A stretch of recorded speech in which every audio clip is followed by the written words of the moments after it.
Ләйла Сұлтанқызы болашақта келіндермен бірге тұруға қатысты ойын айтты. 2 ұл тәрбиелеп отырған ол алдымен келіндердің үйдің тәртібін үйретіп, кейін бөлек шығарсам деген ниетімен бөлісті. Сондай-ақ қартайған кезде қызды болғысы келетінін де жеткізді. Кеше қызық болды. Ұлдарыма ене мен келін туралы әңгімелескен болатынбыз. Қыздар қазір енелерімен тұрғысы келмейді екен.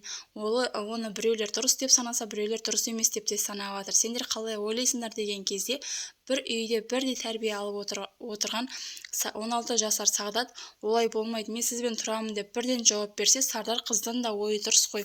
Тұрғысы келсе тұрады, тұрғысы келмесе бөлек шығады деген өзінің пікірін айтты.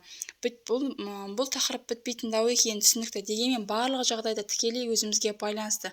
Өз басым келіндердің біздің үйдің тірлігін, тәртібін, принципін үйреткен соң еншісін берем деп жүрмін. Әрине бертіп жатса, өзім қолым бостан немерелеріме қарап, қыдырып жүрмеймін бе?